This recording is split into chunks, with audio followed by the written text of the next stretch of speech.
All right, so we get down to the last region there. Still no UCLA on the board. Can you kind of take us through what you're thinking and feeling at that point up until the announcement was made? I've been there before, Ben, even with a 4 seed or a 5-year one year. I would think we were the last team up. And we happened to be in that we were the 4. We were the 5, Michigan State was the 4. It's fun. But we ended up in Spokane. I don't know, that's happened to me a few times. So I'm sure that, the players were going through a lot of emotions as well. But I've been on that last page before. So what are your first thoughts, Michigan State? I know that last year at the Maui Invitational, you said you kind of wanted to build this program the way that Tom Izzo had built Michigan State. So to play them in this game, what does that mean? Oh, well, it means we got to beat the Hall of Fame coach. One thing about Coach Izzo, the reason he's survived so long and he's had such a great career is they're never easily defeated. He refuses to give in and he gives up. That's why he was able to rally his team this year from their struggles to the NCAA tournament, which was absolutely of no shock to me that he was able to do that. But to be honest with you guys, I mean, it just came up. I hadn't really seen a lot of them this year. In fact, I think I saw them when they were not playing well. So that game was out the window in my mind. I hadn't really seen them since I know in their last 10 games, they've beaten Illinois and Michigan 1 seeds because I just looked at their stat sheet. That's how I know that. But I haven't seen those games. So I know they got some veteran players because we played last year. I know Langford's a veteran, Aaron Henry's a veteran, Hauser, the transfer, is a veteran. So they're not devoid of veteran leadership or talent, and they obviously got a great coach. So we're just happy to be playing, and the fact that we got practice tomorrow, we're excited about it. All right, go ahead. Coach, you kind of just alluded to it there at the end. I mean, but at the same time, a new breath of spirit, it's a new season, as they say, clichely. Can you kind of just talk about that and how you approach the game on Thursday?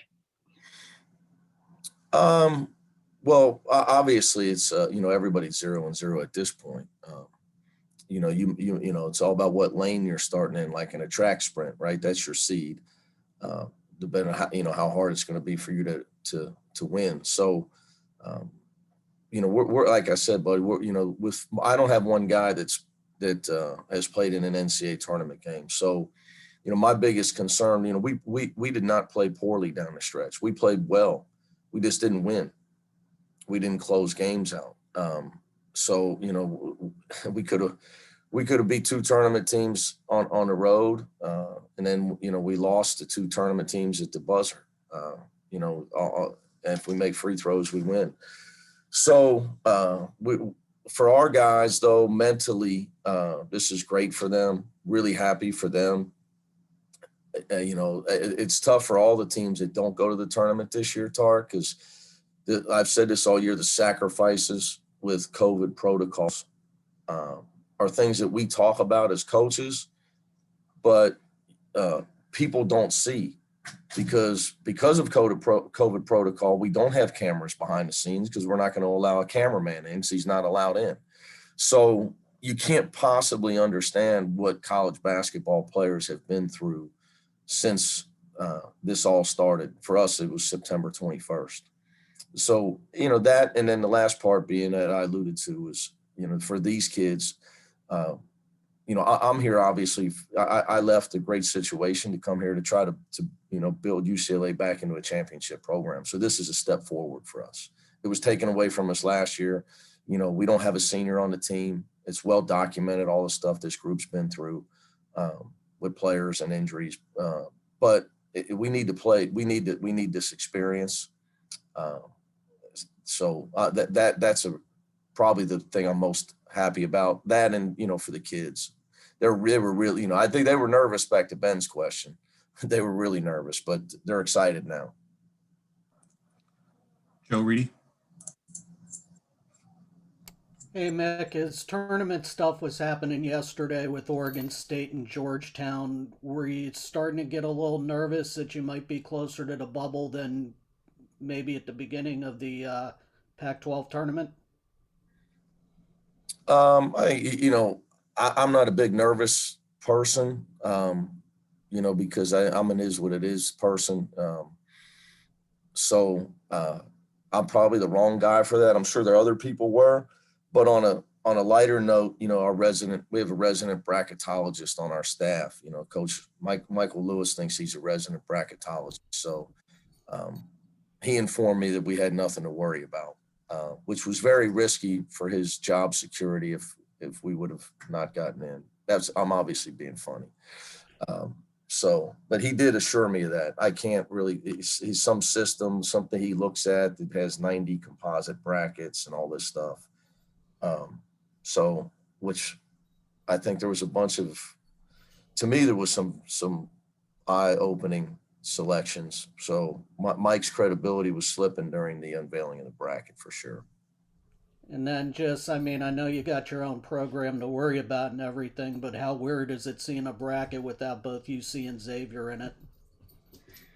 Very well. How about add Kentucky and Louisville? I mean, obviously, I grew up in Cincinnati, surrounded by those schools, and Indiana. So, it just shows you how hard it is to win. Winning, you never take winning for granted. And there's so many variables of things that can happen. Obviously, with COVID, there was all kinds of things that went on. But I think there's times where people take winning for granted. And, sometimes you need the darkness to see the light. Beth Harris. Hey, Mick. Have you been told where you're playing the game? No, I'm looking for help. I got help it's my left. I don't know how it looks to you guys, but no venue, no time yet, Beth. How does that kind of leave you feeling? And Beth, they don't, one thing that I've been doing this a long time, my 10th straight tournament, plus I had 2 at Murray State. Probably 12 for me as a head coach, 6 as an assistant. I've been doing this long. They don't care. Like, how does that make me feel? They could care less how that makes me feel. We'll figure it out. I mean, it's no big deal. More of a concern to me, Beth, is when we leave. Right. That's what I meant with it, logistic wise and things like that for your planning purposes. Yeah, having to play on Thursday and leaving from the West Coast. That's what we're trying to communicate now, because we need to be able. The biggest issue is the quarantine when you get there. We've already requested to be able to practice in the morning before we leave, because if we don't get to practice before we leave, we won't be able to practice at all tomorrow. So that's my concern, way more than where that game is Thursday or what time that game is Thursday. Bill Plaschke. Yeah, Mick, are you surprised you didn't get in the regular tournament and you have to do a play-in game? Do you think your body of work deserved? Tough for me to say, Bill, and I'm being honest here. Like, I don't really research all that stuff. You probably might have looked at it. I just don't look at it. I did see there was some teams that I look at. Lenardi, I'm lazy. He's the easiest guy to look at. I look at Lenardi. He had us having a bye. I think he had somebody out that made it. Maybe a little bit. But to be honest with you, an extra game, our guys, to us, we're in the tournament and, we got a game. So we didn't get beat down in the conference tournament by playing 3 games. So, if we had, obviously we're focused on Michigan State, but if we have to play 3 games to get to the Sweet 16, we didn't play 3 conference tournament games. Neither did Michigan State. So we should both be fresh. Thank you. You're welcome. Tracy, go ahead. Hey, Mick. What's up, Trace? You said you've had a history of bringing so many teams to the NCAA tournament. How is this going to be different coaching a team with no experience in the NCAA tournament? Does it affect you how your approach or trying to give them an approach? A little bit, I think, my biggest thing, because of some of the things that have happened to us at the end of games recently, is making sure our guys understand that we're a good team and they can win, and trying to keep their confidence up, Tracy. That's really been what I'm trying to accomplish. And, as well as pointing out the things that have cost us games. But some of the stuff, just a free throw is a free throw. But so you're trying to coach and teach. But for me, I would say, trying to make sure they're confident. And, my mindset with the guys is, it's just, it's the same rules and the same game, 40 minutes, same time. So, I think, I'm going to try to get them in the mindset of it. We got to be aggressive. We got to be a confident team. Our shooters got to be confident, and you got to play to win. So this might have been a little bit fun, where reaction of all these players that have never had a reaction that they got into the NCAA tournament. What was that like? What were some of the most unusual reactions you got out of the players? Oh, they were all excited. And like I had told them, I said, look, we might have to play. I had told it to Bill Plaschke earlier. I had told the guys, like, we may have to be in a play-in game. You just don't know what's going to happen. And they immediately said, Coach, it doesn't matter to us. Like, you're talking about kids, they've never been to the tournament and they've been quarantining for months.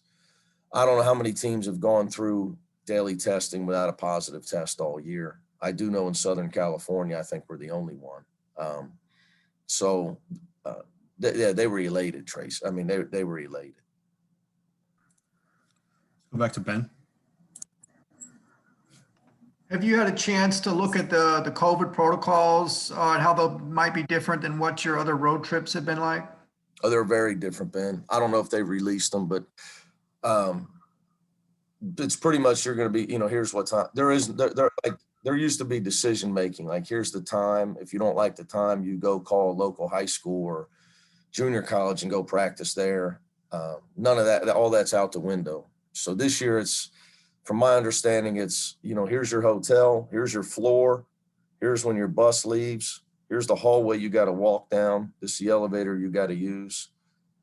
This is where you're practicing, this is when you're practicing. It's all part of it. And, it's, hey, whatever we got to do to have the tournament safely, we're happy to be a part of it. But, the protocols are extremely strict, from the hotels to the game, to the practice times, to your buses, expanded planes, expanded buses. The NCAA's, they've gone all out. Dan Gavin and his people, they've gone way, way beyond what I thought they would do. The way they're flying people in, you're going to have teams getting on 2 buses just so they can all sit 6 feet apart.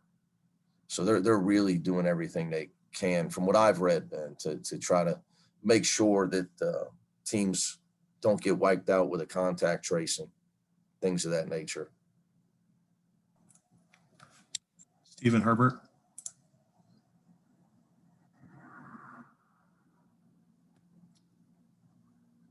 Stephen, I'm unmuting you. UCLA's, can you hear me? Yes, sir. Okay. The academic finals for UCLA begin on Monday. How do you have your players balance, the academic finals with the basketball requirements, preparing for the game, flying, etc.? Huge concern of ours. Here at UCLA, obviously we're an elite academic institution, and our people have been through this in academic services multiple times. All of our teams here are either win championships or compete for them. So fortunately, I'm not in charge of that one. Just making sure I keep pounding the drum with the guys on their focus on our academics. But, most of the kids our kids that come here, they're aware of that. They're You know, I have guys that they're doing homework as soon as practice is over. I don't have to say a word to them. So it is a challenge, I will tell you. If I could change one thing, I'd only change one thing about UCLA if I could. I'd put us on semesters. Everything else, the other 9 million things about UCLA I love, I would keep them all the same, but I'd put us on semesters. But to answer your question, it's a challenge, but our people have done that here before. And they know how to quarterback that situation. And our players are used to this. We take tests on the road. We travel academic people. We take midterms on road trips. So this is not a school where they just say, hey, take it when you get back. Not that doesn't happen, but so our guys this would not be the first time our guys took any type of test on a road trip.